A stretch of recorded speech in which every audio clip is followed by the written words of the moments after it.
Only the other day, Swami Subiranandaji Maharaj,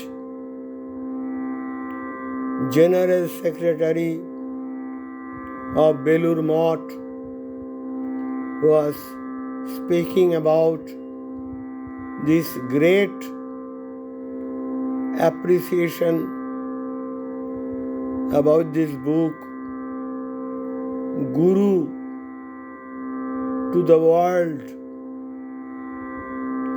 Life and Legacy, Vivekananda by Ruth Harris, winner of the Old Fun History Prize. About this book, he was telling, within 2 days, I was able to bring in front of me this book through the great help of my daughter Raj Tarangini Banerjee via Amazon system. Now I am only going to share in brief from the introduction portion of the book. Before that, from the flap, I am reading Rowan Williams, former Archbishop of Canterbury, what he so kindly told about this book. Let me read the portion.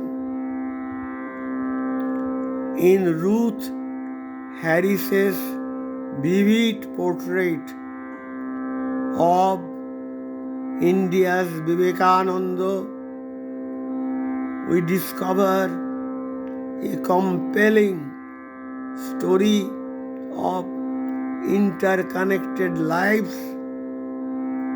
The Guru, his disciple, the international followers, his own teacher that shed new light on religion, race, gender, colonialism, and nationalism.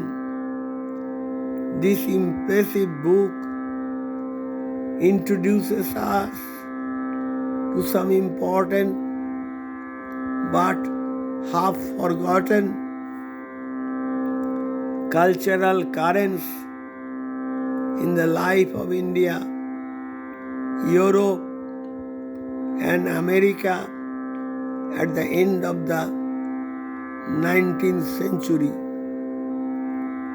To understand contemporary India, we need to pay more attention to these currents, and Harris is a sure-footed guide by Rowan Williams, former Archbishop of Canterbury. Especially I am reading this portion because Swami Vivekananda was ever voice without form. Voice without form. Now I am going to the first page of the introduction. Then I want to share it in my YouTube system so that others may know Guru to the world, others may know Guru to the world. Our first and last refuge to save the world from the political catastrophe ever what has been happening right now. Let everyone is exposed to this marvel of Swami Vivekananda without a voice, friend ever, lover ever of the humanity, intellect ever for the entire world, and the leader ever for the more so of the young generation ever for the world. Now I am going to the reading portion.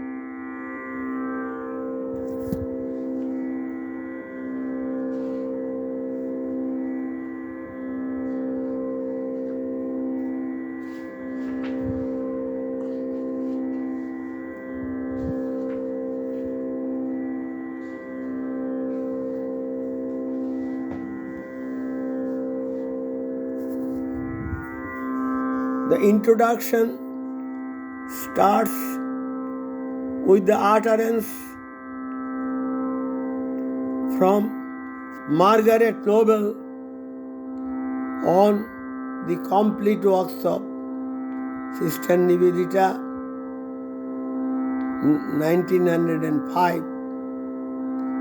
Nothing is more difficult to disentangle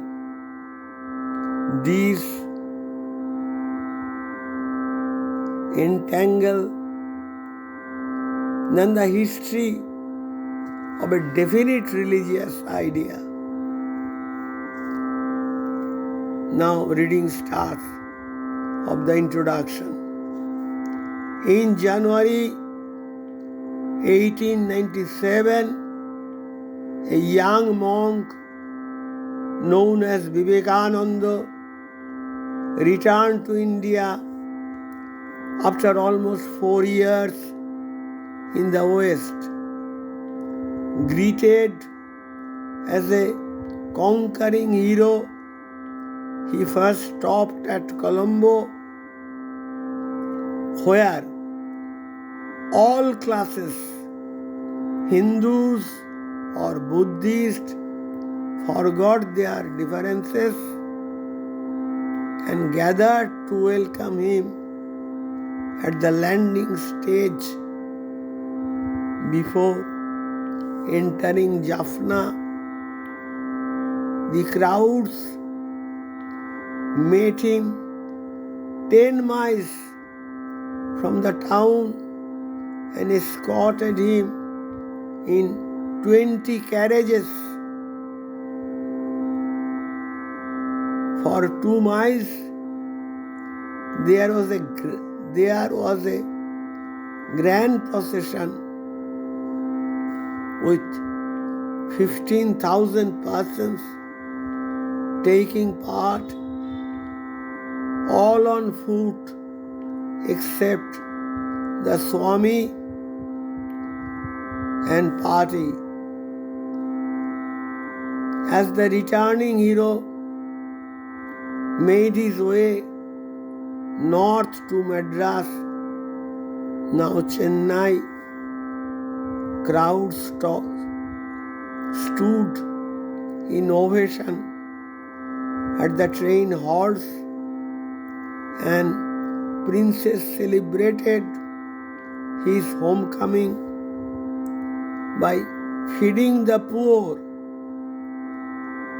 Once in the city, the horses were unyoked and enthusiasts pulled the vehicles. Children climbed to the treetops and families hailed him from their balconies as he made his way to the early Victorian Castle Karnan, where he was housed in princely fashion. When he arrived in Calcutta, now Kolkata, his hometown, 20,000 lined the route, and the lecture halls overflowed with people. School boys were almost trampled in the crush, and the Maharaja of Khetri prostrated himself before the Swami and offered flowers and other puja offerings articles on his feet. Vivekananda received this welcome after crisscrossing the Western world to assert the value of Hinduism and Indian thought, winning admirers in the heartland of India's oppressors, and unknown from a poor and subjugated nation, he vaulted to fame in September 1893 at the World's Parliament of Religions in Chicago. This gathering was organized by progressive Protestants to coincide with the Columbian Exposition and extravaganza of science, technology, and culture that a third of all Americans came to visit, although claiming to promote a benevolent dialogue with inferior faiths. The Parliament and the exposition aimed to signpost America's self-perception as the emerging world power. Vivekananda rejected both the intent and the message. Instead of showing gratitude for being allowed to speak at all, he addressed his audience as sisters and brothers rather than as masters, and later criticized, even scolded them in his impassable English.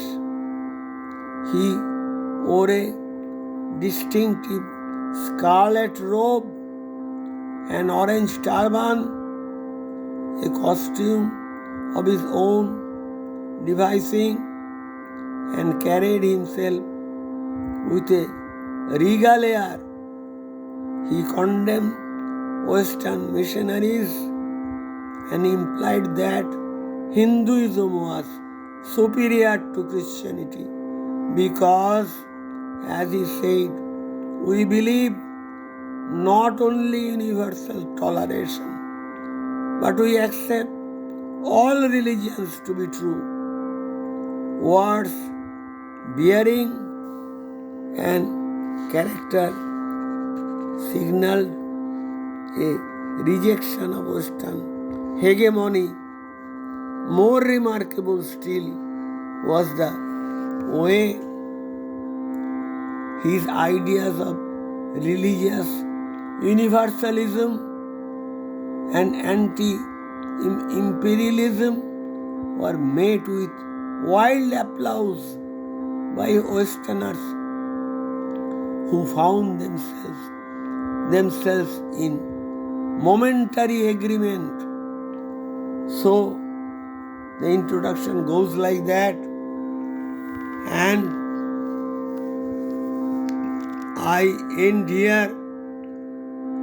Those who are interested, let them arrange to procure the book and get engrossed in love and reverence to Swami Vivekananda as the Guru to the world, as the Guru to the world, as the Guru to the world. Namo Sri Jyotirajaya Vivekananda Suraya Satchit Sukha Sarupaya Shamine Tapoharine. Om Sri Ramakrishna Arpanam